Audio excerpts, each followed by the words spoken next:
Monde numérique. Bonjour Mathilde Serioli. Bonjour. Vous représentez ici au sommet de l'IA une organisation non gouvernementale qui s'appelle Everyone.ai et qui a pour but, si j'ai bien compris, de sensibiliser à la fois les parents, mais pas seulement, aux perspectives, aux avantages et aux dangers de l'intelligence artificielle, c'est ça ? Exactement. En fait, on habite dans la Silicon Valley, même si on est une équipe franco-belge. Et on réalise vraiment, en étant un petit peu au cœur du réacteur, qu'il y a plein de belles opportunités qui se créent avec l'intelligence artificielle, notamment pour aller soutenir l'éducation, et qu'il y a aussi énormément d'idées qui sont moins qu'optimales quand on pense aux enfants, à leur développement, et vraiment la nécessité finalement de mieux penser les solutions qu'on va créer, de mieux orienter ces solutions. Si on réfléchit basiquement en termes d'avantages, inconvénients, quels avantages, quels bénéfices vous voyez à l'IA pour les enfants ? Et puis après, je vous demanderai quels inconvénients vous y voyez également. Alors, on a fait un long rapport de recherche pour justement en fait, réfléchir à l'impact sur leur développement cognitif, social et émotionnel. Et il y a 2-3 choses à avoir en tête avant ça et de pourquoi en fait, on se pose principalement la question des enfants. C'est que jusqu'à 25 ans, le cerveau se développe. Et ce qui se passe, c'est que l'environnement a une importance dans ce qu'on apprend et à quel point on apprend efficacement. Et pendant certaines périodes de développement, le cerveau il apprend extrêmement vite. Et en dehors de ces périodes-là, c'est beaucoup plus difficile, le développement est moins optimal. C'est pour ça que par exemple, quand on apprend nos langues étrangères plus tard dans la vie, on garde souvent un accent qui est vraiment pas très bon, alors que quelqu'un qui l'aurait appris très tôt aura un très bon accent, parce qu'on apprend en dehors de ces zones de développement. Et c'est un petit peu là qu'est l'inquiétude. Est-ce que les utilisations de l'IA qu'on a vont être hyper stimulantes, hyper enrichissantes. Et là, il y a un réel potentiel d'aller améliorer certaines connaissances. Par exemple, dans l'éducation, on voit énormément de choses qu'on pourrait faire avec une éducation qui, des fois, peut être aidée, parce qu'il faut garder le prof au centre vraiment de l'éducation. Cette relation humaine, elle est essentielle. Mais on peut aller utiliser certains produits pour aller avoir une meilleure personnalisation à l'enfant, à son rythme d'apprentissage, pour aller leur fournir aussi des retours très précis sur les travaux qu'ils font, par exemple. Donc, on peut aller faciliter le travail de l'enseignant. Et de l'autre côté, il y a aussi des risques qu'on peut identifier. Et en fait, on est un petit peu à un moment, comme au moment des réseaux sociaux. C'est ce que j'allais vous dire. Est-ce que c'est pas l'histoire qui se répète, finalement, ce qu'on a déjà connu avec les réseaux sociaux ?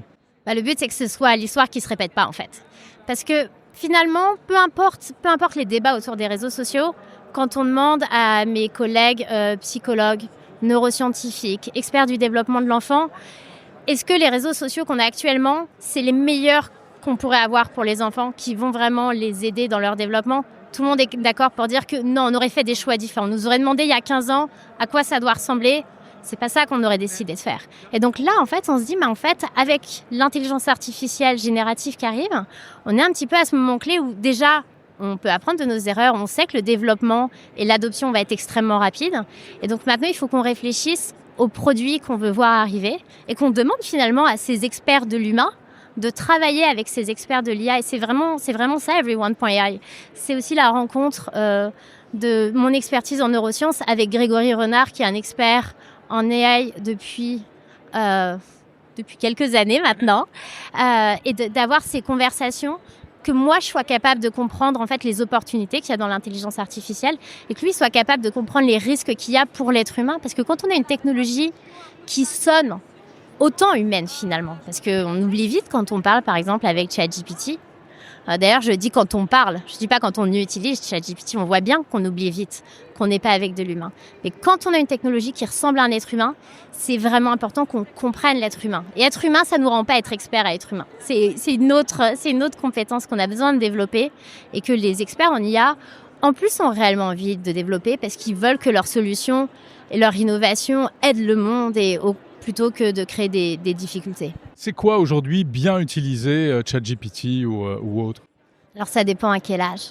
À l'âge adulte, c'est un petit peu différent. À l'âge enfant, on peut reprendre un petit peu l'exemple de la calculatrice. Finalement, pour un enfant de 5-6 ans, utiliser une calculatrice, c'est pas hyper utile. S'il passe beaucoup de temps à faire ça, il ferait bien mieux d'apprendre le concept de nombre. Parce que c'est vraiment le moment où on veut qu'il se crée une idée du nombre, qu'il apprenne à calculer rapidement. Parce que le fait de calculer rapidement, ça permet d'avoir une notion des grandeurs.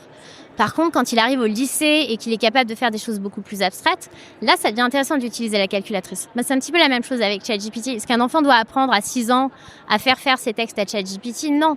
Une fois qu'il a un très très bon niveau d'écriture. Est-ce que là, ça peut être intéressant d'aller faire challenger, par exemple, sa rédaction en disant est-ce que mon argument est bon? Comment je pourrais le faire mieux? Est-ce qu'il y aurait une dynamique dans l'écriture qui serait plus intéressante? Et donc là, pour vraiment finalement nous aider à nous améliorer, un petit peu comme on le ferait avec un tuteur, avec un enseignant, là, il y a une opportunité.